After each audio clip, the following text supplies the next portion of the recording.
Tour Live. It's Neil Atkinson with Phil Blundell, with Sian, Bennett, and with Mike Bankole. The last one before Christmas, and we will be getting Christmassy at the start of part 4 of this Tour Live. There've been sent some questions to contemplate well and truly in advance in a Christmas environment there. Mike, Sian, and Phil all psyched up for that. Also, coming up, we've got Mike Hill and Jeff Shreeves to talk about their respective books, one about World War One and the other one about being Jeff Shreeves. Who wrote which one? Sorry? Who wrote which one? It would be really It'd be really good if Jeff Shreeves wrote World War One. But yeah, and Mike's done. Would buy. And Mike's done a real study of the life of Shreeves. It is worth reading. Both of them are worth reading, and they are both to come. And I've done both the interviews, so I don't have to say thanks to John or anything, which always feels a bit awkward and a bit odd at the start of Tour Live. But anyway, it is Christmas. We will be getting on to the Boxing Day fixture against Aston Villa, but we will start it off with a discussion about Manchester City 3, Liverpool 2. And Mike, before we speak to Phil, who went to get an in-depth analysis of the Manchester City light show, we will start off with the football. And ultimately, from 20 seconds onwards, it struck me as a really weird game, a slightly untamed game for both sides. I think we were weirder and slightly more vulnerable than Manchester City, but they themselves were a somewhat odd football team as well. It didn't really feel like any other game of football I've ever really experienced, and normally I'd say that was like solely a good thing. I don't even entirely mean that. I had a lovely time, don't get me wrong. I had a lovely night, but I was left I felt like I had more questions than answers about Liverpool. Yeah, it's a really weird game to kind of analyse because you don't know where to position it in terms of analysing the game, because in a grand scheme of our season, it's not like a devastating loss. We've lost the League Cup game. Of course, we'd love to win trophies, but ultimately I think having less games on our fixture list, given our priorities, is probably a good thing. And especially when the draw comes out in Sway at Southampton, you're thinking, you couldn't be bothered with that. You couldn't be bothered with that at all. So it's actually one of those losses that's a blessing in disguise. But it reminded me a bit of the Community Shield game in that both sides go into that game in a weird place. We played 2 pre-season games or 3 pre-season games. City played no pre-season games. And we were going into that game slightly fresher than they were. And we kind of had the edge. And I think this time they had the edge in that they have players who have rhythm in guys like Rodri and De Bruyne who've been playing at the World Cup. We have young players in our midfield. And our midfielder we're going to talk about it was very lightweight and very small, which is something you've spoken about in the last 24 hours, Neil. So it is a weird game to analyse. And it's not the only worrying result for us would have been getting whacked and getting beat really, really heavily. But you can lose that game, and we show some desire and some spirit at times to come back from behind twice. And we do create loads of good chances. So it's a game you can say, look, Liverpool they're going to count themselves. The game doesn't mean much in the grand scheme of things. Let's move on, take the positives, and also learn from some of the worrying signs which we have seen over the course of the season. Sian, there's something about, I think it's odd when there are disparities in terms of not between two teams, but internally within teams. When you've got different players in different places, and that can be the case for fitness at times, and it makes games a little bit strange. But it can also, I think, just be the case when, like, the thing I was really conscious of was that, for instance, the most inexperienced Manchester City player was the right back. And so I end up just thinking all the time, why don't we just attack the right back constantly? But that's not useful from a Liverpool point of view in terms of development. But there's a part of me that's going, I don't really care about development. Just attack that right back over and over again, please. Put Nunez right behind him and just keep putting the ball over the top. And that is, it's not useful, I think. And that's what one of my takeaways from the whole game really is exactly how useful is Manchester City 3, Liverpool 2 to anybody at this stage. I think it was telling that Klopp said in his press conference the lineup was only confirmed a few hours before the game. And if anything, he seemed buzzing that they managed to react to that and come out with a decent enough game of football. It wasn't perfect, but we showed the reaction, and I think and we showed the reaction twice. Potentially would have been a third reaction if Nunez finishes on another day. So that's why I came away from it like weirdly content. And then I'm watching Klopp's press conference after it, and he's just smiling. He's laughing his head off. He's laughing his head off in that press conference. He doesn't seem that worried about it. And he said, the odd little laugh with Guardiola as well during the game, which Phil might not have been seen because he was there, but they had that odd little sort of semi-conversation for 10 seconds laughing about something, and it was all quite odd. Yeah, I know the League Cup's not the top priority, but going out of any cup competition, you'd expect the narrative from the players and the manager to be a downbeat, kind of respecting that going out of any competition isn't what you want at a club like Liverpool. But I don't even think Klopp even said the words about like we should have won, we could have won. He was just like, it is what it is. He said something like, I saw enough encouragement that I can take into the Villa game. So whether those changes last minute changed much of what they were going to plan to do, and he was just happy that they were able to adapt to an extent where we were still in the game up until, I'd say, 90 minutes. I think my biggest issue was just a lack of movement in general. I felt like we were ball watching, we were static, we weren't tracking runners. You've only got to look at the third goal. Well, like not tracking 2 runners back post. Who do you even blame for that? Like, I was not one person in like the whole game. Even the keeper shouted for that, and we just felt like we were stuck in the mud and sleepwalking a bit. But I'll try and give them the benefit of the doubt and think it's a bit of rustiness, a bit of getting up to speed, and a bit of the first 11 not really being back, and a last minute change, it seems, to the lineup. What worries me, Phil, if you're looking for the negatives rather than the positives, is just a couple of the things that we saw in the first part of the season you get a little bit of. So, as an example, for instance, I don't like the knocking off.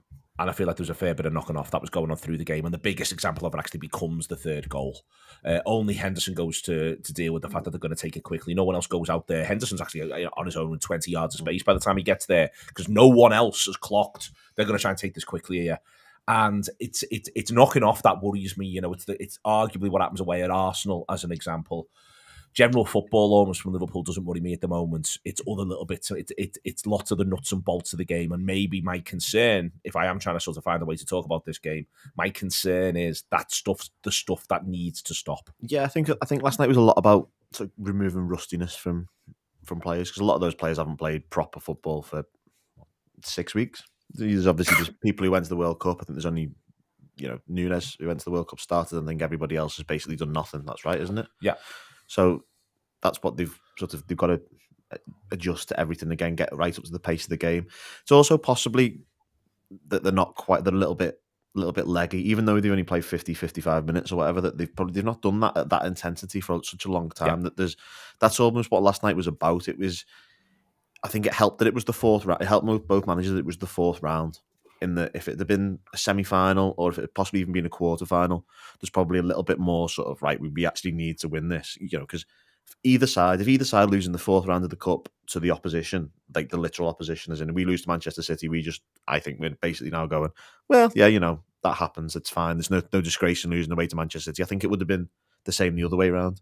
And what it did is it gave them the opportunity to sort of be a little bit relaxed about how they do things. And I think that was possibly in part led to a level of the rustiness and the switching off. I think Henderson was really interested for that goal. We were very high last night, which we aren't usually, and you got a fantastic view of everything. And Henderson was fuming with how he was basically just on his own trying to cut this corner off. I can't remember who he was closest to him. It might have been Chamberlain, but I can't quite remember. And he was like, well, you should have been closer to me.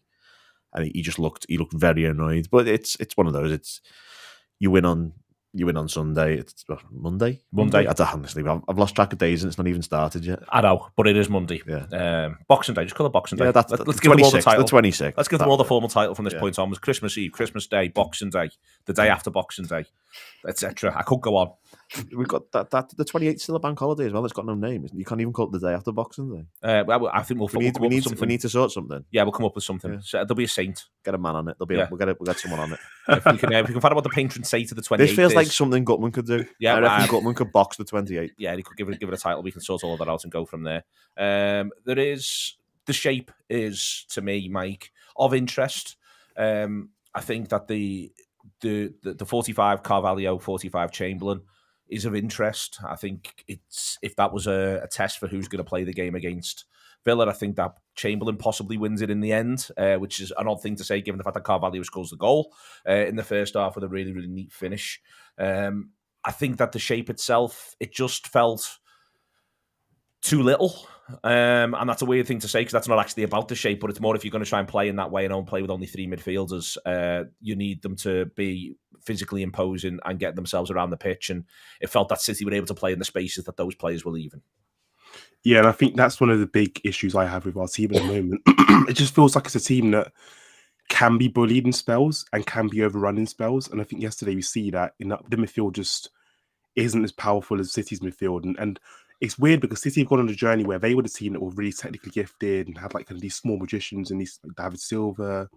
Fernandinho's quite a small lad, but he's tenacious and strong, don't get me wrong. But it wasn't the most like physically imposing midfield you'd ever seen, that kind of 17, 18 City midfield.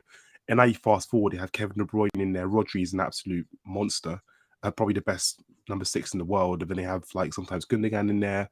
Bernardo Silva's a fairly robust player. So yeah, I thought the shape was weird. One thing I didn't like about the shape was like I really wanted to build a shape around Salah and Núñez being so close to one another.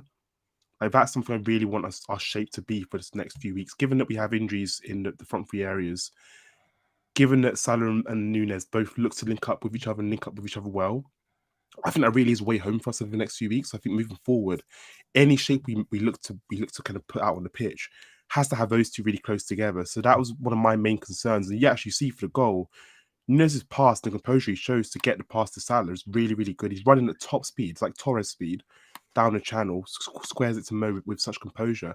And I think what's interesting about the relationship is that they always look to play one another in. Yeah. And there is that genuine, like, I want to play you in. I want you to score. So I think moving forward, that's a really good route home for us because Núñez is the architect of chaos and Salah is one of the best forwards in the world. So if we can get those two combined, then that's a really, really positive thing for us, I think.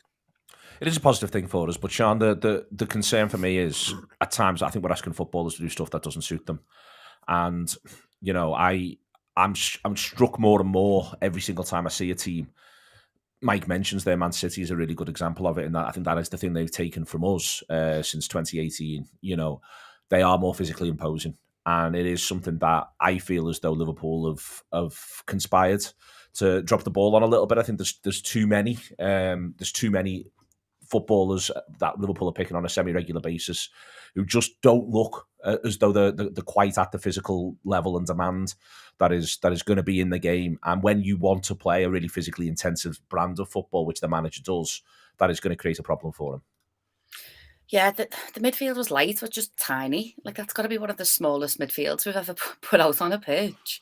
And it's saying something when Matip goes for that run forwards, which eventually leads to the goal. And I'm sat there thinking, is Matip the thing we need in midfield? I don't even know anymore. And then you're looking at City's team, and yeah, we both didn't go full strength, but they had a full strength midfield. And I think it was just night and day, the difference between what we put out. And then you've got Carvalho, doing his best, scoring a goal, but I just can't remember anything he did apart from the goal. No lasting impression on me whatsoever. It's funny, Phil. I think, again, picking Elliott and Carvalho, you always end up feeling like you're picking on one of them, not least because they're both obviously technically gifted footballers. But when both of them are playing, you almost feel like you're picking on both of them. But when both of them are playing, I think it does just make Liverpool diminished in a really key area, really key facet. And I still feel that both of them ultimately could just be number 10s. And we don't play with number 10s. And the managers had very little interest in playing with number 10s.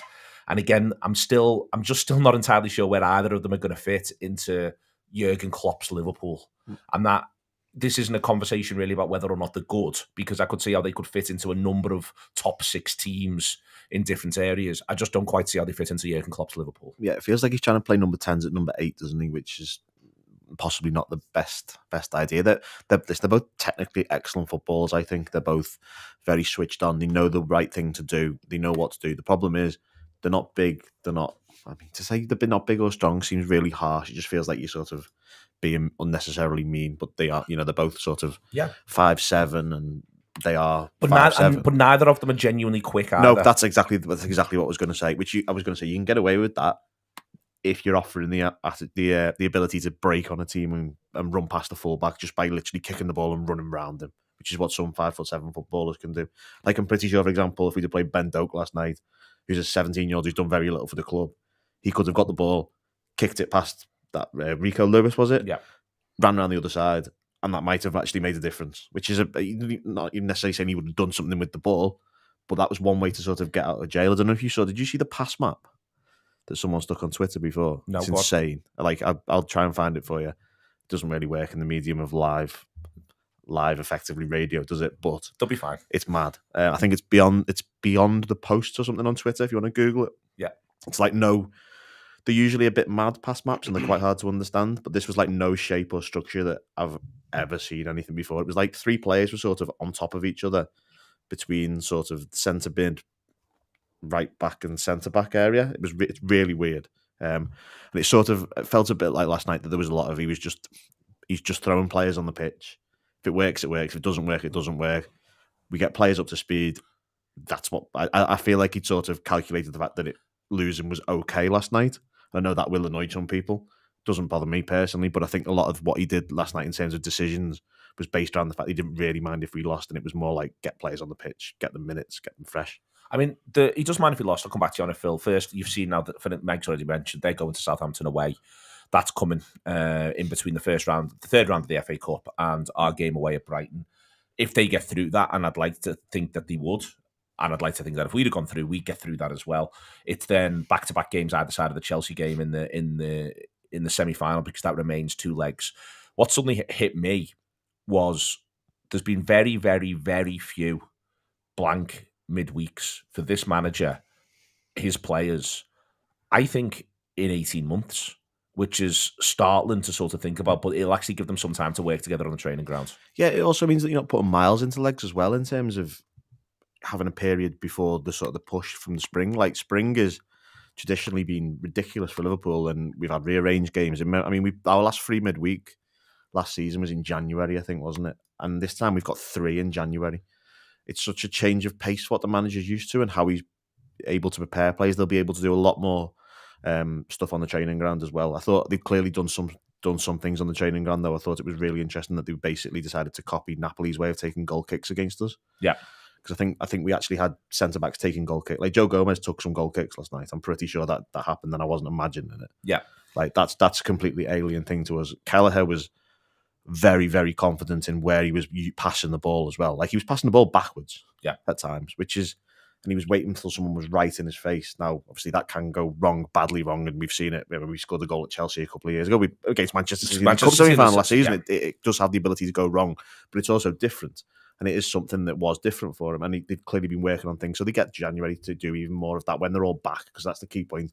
They've had time on the training ground the last sort of 6 weeks or however long. I know they went on holiday or whatever, but you now get them back, you get them all together, and that will be valuable for them, I think. Okay. Last thing is that light show. Mike, what the fucking hell are they doing? Honestly, just weird. They were like flashing faces and names on the pitch. I just didn't get it. I don't get much of the stuff they do to kind of cultivate an atmosphere, but that's arguably the most bizarre thing they've ever done in their entire history. They've done loads of bizarre things. It was just so weird.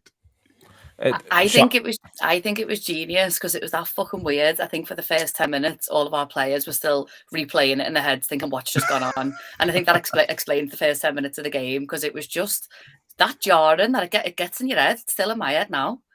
The thing that got me was at the end, they went through like the players' names and the heads, and it just said disco on the grass for like 5 minutes. I couldn't deal with it. It was disco really threw me. So I'll be honest, I think the maddest thing about all the team stuff, right? So when they introduced players, like they introduced Gundogan, it was like the man who scored the title-winning goal. And I was like, yeah. They get to a kanji, right? And have you seen the thing he's got where you can basically just throw 2 numbers at him, multiply them, and he can do it instantly like that? Really? Honestly, it's incredible. Like, it's an incredible talent. It is on YouTube. They actually said, number 24, the human calculator. I was like, you can't introduce someone in the team sheet as the human calculator, regardless of how good he is at maths. Like, that's a darts thing. You can walk out to the darts, which is a useful thing in darts as well. Very useful. Knowing how you finish off 121. Yeah, that's exactly what you need to do. Yeah. What you need to do. Probably treble 17. It's 20. It's 20. It's treble 17, double 5. That's a way home. That's a way home. Yeah. But I mean, that's the first one I thought of. I was treble 17, 20. Yeah, no, that's fine as well. Yeah. Good. In fact, I think they go for that one rather than my one. People don't like double 5 because I think they go the 21st. Yeah, because also if you go underneath, then if you go 17, you get to about 74, 84. Yeah, it's 84. That means you can leave yourself on 40. Yeah, 36, 32. I'll tell you what, this is what people subscribe for. This shit. Yeah, we need to. Maybe they've got a point at Man City. That's all I'm saying. Yeah, maybe they have. Indeed. And does a Kanji watch the darts? If he doesn't, he should. He should. He'd go down very, very well indeed at the Ali Pally. We can do more darts chat if you want. That is coming up. It is TAW Live. We will move ourselves on to the other bits of the show. We've got Mike Hill talking about his book, and we've got Jeff Shreves talking about his book. Lots and lots of book action for you there. If you are listening to this as a podcast, if you are enjoying it as TAW Live, there's been a number of comments all the way through. I just wanted to deal with one of the early ones. Somebody asks what we think of Chilwell. Doesn't exist, mate. Most places in South Liverpool don't. They're mostly absolute myths, to be honest with you. And we talk loads and loads about transfers and people investing more in the club. It's like exhausting. We do it all the fucking time. It's just ongoing, to be honest with you. Anyway, that was part 1. In a minute, this is part 4, 2027. And that was part 4, 2028. Andy says, correct me immediately and sorts that stuff out. Quickfire Christmas round because we're all a bit D-Mob happy. Avenue HQ is practically empty, by the way. Everyone's decided they're going to go and enjoy their Christmas. Very quickly, Mike, best thing on the dinner? Oh, that's difficult for me, because I have 2 Christmas dinners. All right, Mike, don't have to brag. Let me talk the listeners through it. Are they different ones? 2 different ones. We have like the classic turkey with all the stuffing, all of that good stuff. Then we have like a Nigerian one as well, so like with jollof rice with some plantain. Ooh. Really, so like I'd have to pick one from both. So I'm gonna go on a classic Christmas dinner. I do love pigs in blankets. I think they're the absolute business. And then on my Nigerian kind of dinner, like, obviously you can't go wrong with a jollof rice. One of the best things out there. So I would take the rice over the pigs in blankets myself. Sharp, best thing on a Christmas dinner? Sprouts, but not like basic bitch sprouts, like sprouts with like pine nuts, bit of pancetta. I've had them before in like soy and honey, but probably not on a Christmas dinner. But basically posh sprouts. Excellent stuff, Phil. It is the pigs in blankets, isn't it? Because they're such a rarity, really. I mean, you could theoretically have them all the time, but you don't, do you? I think the Greg's deal has ruined the pigs in blankets because I get bacon and sausage on a barm. But you're not having it with gravy and like roast potatoes, but I'm sort of stuffing. I'm stuffing would be my answer. Favorite ever TV Christmas special, Sean? Don't really watch them. Don't really watch telly on Christmas Day, around Christmas. So, but like an episode of something? Literally nothing. Okay, I know what your answer is. What's my answer? Is it Morecambe and Wise? 1977. Yep. Mike? I don't know. Probably EastEnders. I always watch around Christmas time. And there's one episode, I think it's when any EastEnders fans out there, when Max gets caught cheating on with Stacey. If anyone's watched it, I think that's around Christmas time, like decades ago, maybe like a decade and a bit ago. So that's probably like my favourite Christmas special that comes to mind anyway. I'm sure there's others. Okay, Phil? Gavin and Stacey was very good. It was a good Christmas special, that one, yeah, excellent. Shame about James Gordon, but I mean, there's nothing we can do about collateral. it. Collateral. Yeah, you've got to put up with it, haven't you? One way or another. Selection boxes and their majesty. What's your favourite type of selection box and what's the first thing you eat out of it? Mike? All the toffees from Quality Street. I think that's the right answer in my view. Okay, Sean? So Quality Street's a selection box, yeah? Or did they it'll do. I mean Christmas chocolates. Yeah. I feel like it's only the Cadbury's ones I could think of. I'll go straight for a crunchy. Sometimes if they've got Freddos in, I would add. The Freddo is a really good chocolate delivery system, I think. In what sense? It's because it's got a level of sturdiness about it. It's 3 bites, but you know you've had it. I'm into the Freddo. I think it's got something. And I'd swerve around fudge and Curly Whurlies. Not that ass. I love those. A lot of effort to eat and they get stuck in your teeth. Yeah. They do get stuck in your teeth. It's like it's worth. You feel like you've earned the right to eat it though when you are eating it. It's such an effort. Yeah, probably burn calories. Like a Ferrero Rocher, you know. You like a Ferrero Rocher? Ferrero Rocher. Fuck off. Yeah. thought I got. You didn't expect that, did you? Oh, didn't expect that, did you? I did not see that coming. That's a posh selection box. Yeah. Honestly, what do you do in Hightown? Yeah. If you had to pick one of Craig Cannon or Josh Sexton to join your Christmas meal, and Mike, you could have them both because you got 2 meals. Which of them would you choose? Mike, I'm probably going Sexton, just because he's got an incredible taste in music. So we've had a few music chats in the past, and I think we could just chat for hours about music. Love Hannon, but I'm going to go Sexton for the music chat. It's allowed. Don't worry at all. And I'm very, very much into people not picking Craig on this. To be honest with you, Sian. You'll like my answer then. I'd go for Josh because I reckon he is hands down the nicest person I've ever met in my life, and he always puts a smile on my face whenever I see him. And I reckon he'd give me the last roasty on his plate. Okay, Phil. Josh in an attempt to get him to bully him to run more at football. I mean, people have attempted other things. I'll try. Honestly, Toby, well, has anyone tried the Christmas dinner? Put on the Christmas dinner, and as he's eating it, absolutely said, chase him round. Have you ever thought about tracking back? Exactly. That sort of thing. Excellent stuff. And last one is, what cash amount for a charity of your choice would it take for you to do the Santa Dash in a blue suit? I've lots of theories about the Santa Dash in a blue suit. One of them is that you should only be allowed to do the Santa Dash in a blue suit if you will wear the blue suit all year round. Sian, what amount of money would it take for you to do the Santa Dash in a blue suit? All going to charity, you don't benefit from it personally. Well, if it's for charity, then loads, obviously. But I am just, not that bitter. I actually go up my way to like have blue things to like send Evertonians. Oh, I've got loads of blue. I told you I've got loads of blue. I'm wearing blue jeans right now. We all wear blue stuff. It's that I think, it's the blue Santa suit. I think sends out a very clear signal. Mike, would you wear a blue Santa suit? I would, I'm not against blue as a color, so I would wear the blue suit. Why not? I don't wind them up as well, so why not? Very magnanimous, Philip. Exactly. Wearing blue is like does the opposite effect. It just sends exactly. So I would do it for free simply because all the other blue Santas would think you were a blue.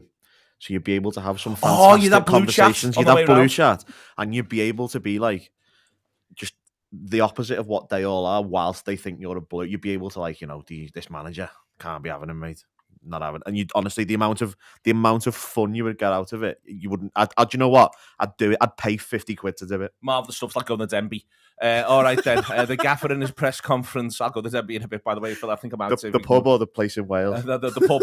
We've done the place in Wales in the past. In his press conference, Sian, you said before he looked delighted. I mean, first and foremost, it reminds us that he probably doesn't hate all the journalists. He'd just rather not see them every 3 days. A change is as good as a rest. He was even nice to Mike Hughes. I think it's fair to say he looked delighted by... Did you hear his 5 Live press conference last night? No. When he basically told Juliet Farrington off for coming with a chest infection and not wearing a mask. Did he? It was mad. Absolutely incredible. There is, Sian. He looked delighted. And it feels determined, desperate to be getting the games back. And I think that this is... It sort of struck me a little bit, really, that he's probably felt like he's kicking around a little bit for 7 weeks. Although football is happening, it's not his football. And I just sort of get the impression he's determined to get his side into really, really good shape for this period that's coming. And I just thought he seemed really enthused. Yeah, given that we've just been beaten by one of our biggest rivals throughout the cup, we're actually quietly mounting a lot more injuries, and the front line does worry me. But he just looks like a person who knows something good is coming. I don't know what it is, but he just looks like he's like really calm about everything that's coming up. I guess the season, but obviously the wider narrative about what's happened with the club. But he said, I guess they were talking about investment again. He said he's not against it, which I think we all know by now. But he said, I'm convinced it will be good. The future will be bright. So I was like, sound, I'll have that. Something's coming. I don't know if we know the same thing. But even when they were asking about Bellingham and Jan, he just laughed, and it was, I don't know. It's one of them like Heat magazines where like you read into body language to a mad degree. But something tells me just we're going to be surprised by something soon, and it's going to be nice, and I'm into it. What do you think he wants? I mean, I think he has that vibe. He's very, very good at it all the time. But I think he almost views like he can shift football with his own mood, Sian, and maybe we read too much into that therefore, but there are certain times when I see him in certain press conferences, and today's a really good one, where I feel like, is he doing the thing where he shifts football with his own mood again? As though he's got this sort of unbelievable, weirdly magical power, but I feel as though that is very much his vibe in some of these, and you wonder if we're just getting to see what he's doing in the public face, and then behind the scenes he's like that, but times 10, because he's shifting his footballers with his mood. Yeah, he did. He said he's a natural optimist, doesn't he? And I think maybe he's just buzzing about the challenge to make things right. And it wasn't quite a halfway point when we finished for the World Cup, was it? I think we were just about a third into the season, so there's still so much to go for.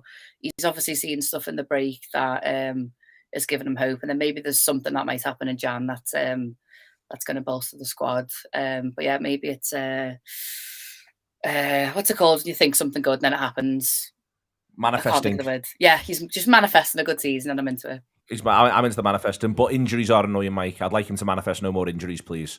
That is, it feels as though it's tough enough at the minute without sort of losing Firmino for a period of time when we knew we were going to have to use him and rely upon him. You know, there's a couple of others as well. It is frustrating with the injuries.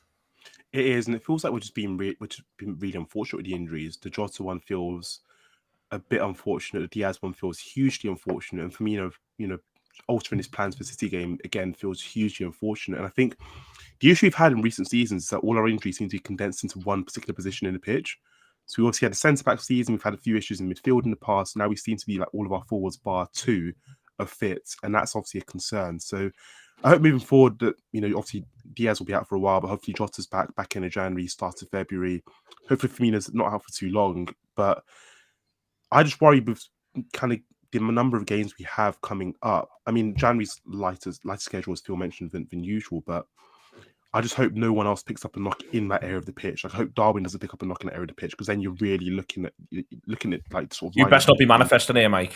No. This is anti-manifesting. I'm anti-manifesting here. Okay, so, yeah, but it's like thinking about pink elephants now, mate. It's my head's only in one place now. We need to unmanifest quickly. Unmanifest. So we'll be fine. Everyone's going to stay fit. Everyone's going to stay happy. And we're going to win loads of games and have a good Christmas. Marvellous. Excellent. Top spirit. That's what I'm about. Emery's good, though, Phil. I'm saying worried about Villa. I think I'm going to keep saying I think we've had hard lines with when we play people this season. It's mad that all three of the Midlands teams, when we played them, will be far stronger than they were in the first period of the season, the first sort of 14 games, and we're going to play them 6 times in the second period of the season when I think they're going to be markedly better.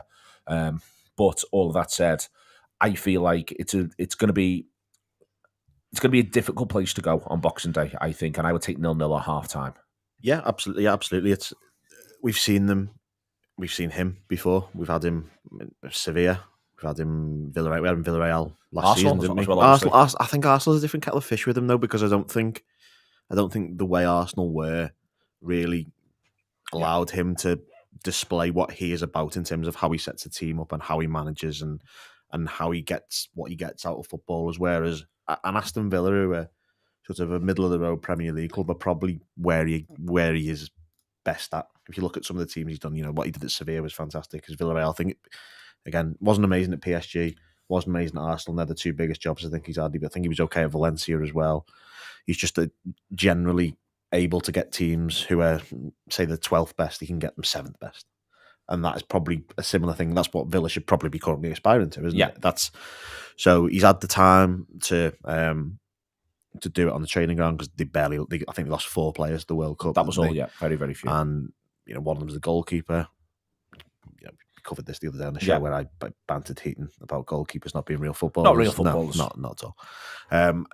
So what it means is they've had a long time now for his ideas to get across and him to put his ideas into play, and they'll be difficult. It's also 5:30 on Boxing Day, under the lights at Villa Park. It'll be loud. It'll be the whole tent. It will be. It's a great ground. It's a proper English football ground. It'll be great. Love it. Yeah, it's great. Love it. And it will not be a nice environment for Liverpool. So at half time, 0-0 would be fine. Absolutely. If you're winning, obviously it's better, but you take 0-0. Just quick, everyone thinks obviously Van Dijk starts. Yeah. Everyone thinks Henderson starts. Feel free to dispute if you think at any stage. Everyone thinks Fabinho starts in there as well. I'm going to say Trent starts, but it wouldn't surprise me if we get an hour of Gomez and then half an hour of Trent off the bench, especially if he's been ill. That wouldn't surprise me in the slightest, but we'll sort of... Did he say somebody else that played had been ill as well? Yeah, I think Chamberlain. I don't know if Chamberlain, that was it, but Chamberlain gets 45 minutes. And that's going to segue into my question. Who do we think starts in the front 3? It'll be Nunez, it'll be Salah. Mike, who do you think the other one will be? I think it'll be Chamberlain, and actually, I think he deserves a lot of credit for his cameo. Of all the things that we can talk about, taking encouragement from the game, his cameo was really good. And Chamberlain's someone that's been written off so many times, but I actually think he can be a useful player for us over the spell of the season, like he was around the spell of the season last time round, where he scores against, I think, Brentford. He plays well against Palace, if I remember correctly. So I wouldn't bet against him having a decent run for us. Now, I'd like to see him on the left-hand side, given how well he played against City. Sian, do you think it'll be Chamberlain? Yeah, straight in there. I think, out of everyone on the pitch, he had a physical presence. He was driving the ball forward. quite explosive. Yeah, I'm happy to see him back in. I think Carvalho away at a ground like that, I think he'd disappear. Wouldn't shock me if it was like a 4-4-2 type thing, and it was Thiago, Henderson, Fabinho, and Elliott with Nunes and Salah, because I think they're probably going to go 4-4-2. At least we might try and match them up. They also wouldn't be expecting that either, so might see something a bit different. Who knows? Might see something a bit different. Who knows? Prediction, Phil? I think we'll win 1-0. I think we'll be 1-0 as well. 1-0 is where I'm. I think it'll be a tense last 10, and we'll be fighting things back. But I think it's going to be a brutal affair, and our expectations should be pretty low. But I think we'll win 1-0. Sian? I think with our best back line, Barring Konate. Konate's not going to be there. But... Yeah, but it's back to our best defence, Trent back. I think if we just play with a bit more fire in our belly and don't get pushed over and then don't even fucking kick off about it and just stay on the floor. It's right, Sian. If all of the above happens, then 2-0. I'm still fuming about that. Yeah, absolutely. Mike? Yeah, 2-1 and hopefully show some fight. Like, I can't believe Fabinho gets pushed over like that and nothing happens. Like, of all the things that annoyed me yesterday, that was the most annoying thing by far. So hopefully 2-1 and some fight. Excellent stuff. No, I'm 100% behind that. I would have also, you'd have got Gundogan sent off conceivably if you'd have reacted the right way. And Maddie didn't even get booked. It was insane. Because he booked Rodri and Fabinho at the same time, didn't he? Yeah. And then didn't book Gundogan. Yeah. And that was by far worse than what either of those two did. Exactly. No, it was absolutely ridiculous. It was absolutely ridiculous. Let's just see the way in which it goes. Gutman reference this week, and it's just sort of come up again with the manager today. Cloud busting by Kate Bush. I just know that something good is going to happen, but just saying it could even make it happen. Thank you very much to Sian, to Mike, and to Phil. Whatever you're doing, have a fabulous Christmas. Thank you for listening to the Anfield Wrap and being part of everything that we do. It is a pleasure to be able to do it. We shall see you all very, very soon indeed. Back after Christmas, going to Villa Park. It's going to be brutal. Liverpool are going to win 1-0. It's going to be the best night of your life.